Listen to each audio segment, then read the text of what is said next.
Bom dia! Estamos aqui no Direito em Foco Previdenciário. Eu me chamo Jefferson Kuhn, sou advogado, especialista na área previdenciária, atuante há 20 anos no segmento do direito previdenciário.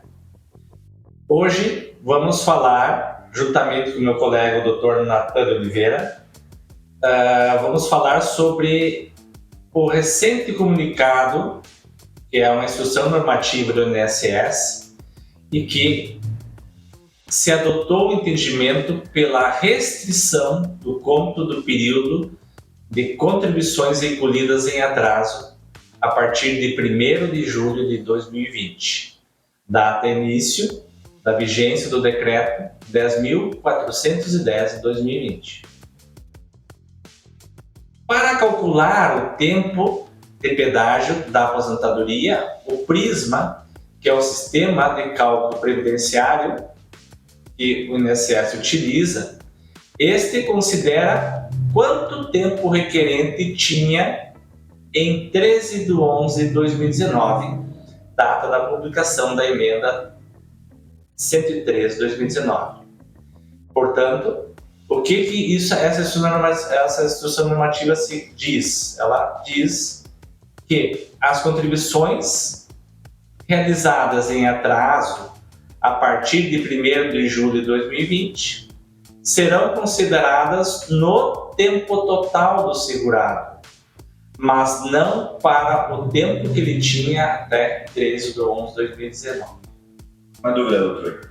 Então quer dizer que o tempo ele é somado, mas tem essa diferença, esse marco temporal. Até a reforma, ele se soma, ele pode ser indenizado, mas ele ainda tem essa diferença, né? Então, houve essa mudança, entendimento que ele se soma, mas não é exatamente um tempo igual como o outro, isso?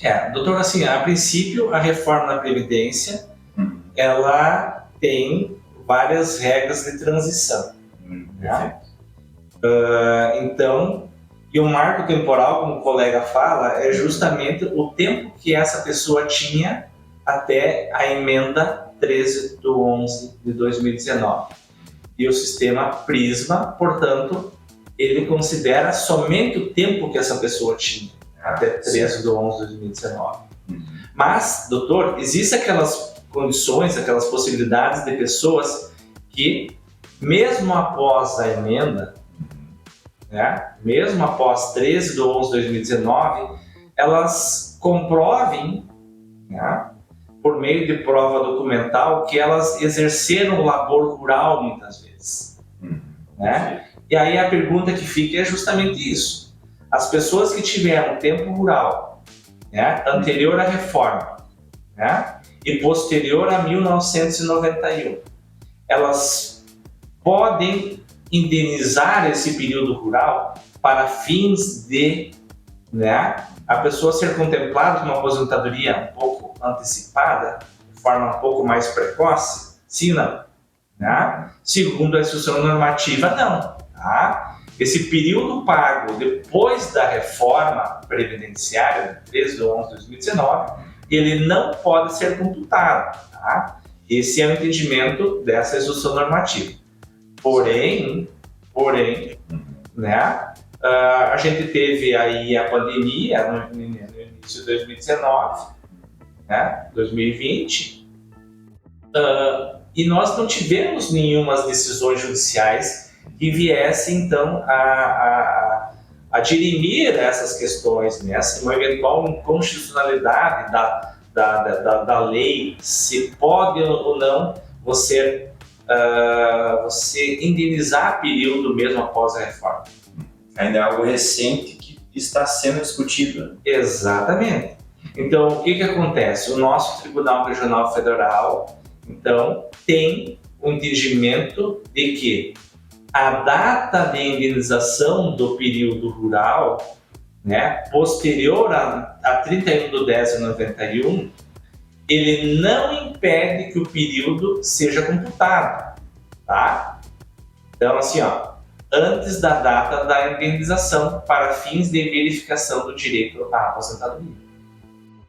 Né? Uma vez indenizado o período rural, depois de 31/10/91, esse período rural, ele se incorpora ao patrimônio jurídico do segurado. Né? Então, assim, é possível a utilização do tempo rural indenizado para verificação do direito adquirido, né? Ou enquadramento nas regras de transição segundo a emenda 103/2019. Vamos aqui, doutor, fazer um exemplo, né? Vamos supor que a pessoa tenha lá 31 anos, um homem, 31 anos de tempo de contribuição, né? Até 13/11/2019. Até a reforma. Até a reforma. Segundo o sistema Prisma, né? Ele teria, então, né?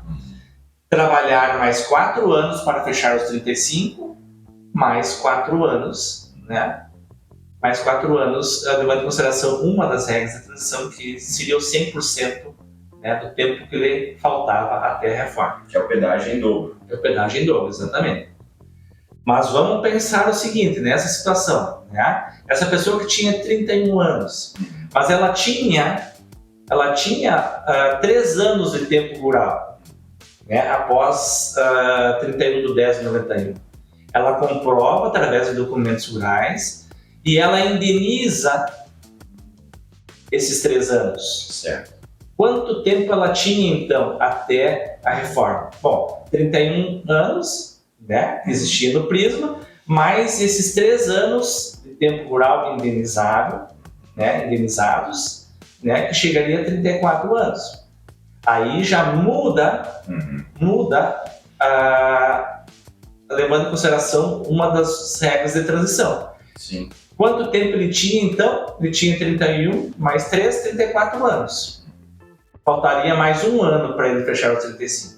Portanto, essa pessoa teria que trabalhar 34 anos, mais 1 ano para fechar os 35, mais 50% do tempo que lhe faltava, mais 6 meses. Mais 1 ano e 6 meses. Por essa regra de transição, né, sendo aplicada, e também pela questão do tempo indenizado.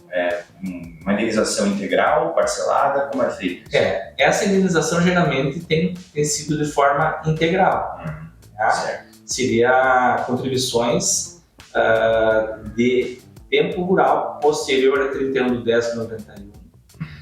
E todas as pessoas que tiverem essa indenização, que o façam antes de 96, para que não incida juro e multa, tá? No recolhimento dessas contribuições em atraso. Mas vamos supor que a pessoa tenha recolhido, né, tenha provado que trabalhou de 96 a 98, né? Vai incidir juro e multa nesse caso, tá? Aumentando o valor consideravelmente. Aumentando o valor consideravelmente com relação a essas contribuições de atraso. Vamos supor também que a pessoa recolheu, né, de 92 a 94, 92 a 95. Se o INSS, por exemplo, desse recolhimento em atraso, incidir juro e multa, a pessoa pode ingressar em juízo e reaver as diferenças dos valores pagos a título de juro e multa. Então é importante assim, que as pessoas saibam o seguinte, né? Que a reforma da Previdência veio, estabeleceu algumas regras de transição, né? E essas regras de transição falam justamente sobre a possibilidade, né, ou não desses recolhimentos em atrasos após a reforma, se eles podem ser considerados sim ou não. O INSS, no primeiro momento, não reconhece, mas o Judiciário, infelizmente, tem reconhecido, se utilizando no princípio do direito, que é o princípio do direito adquirido.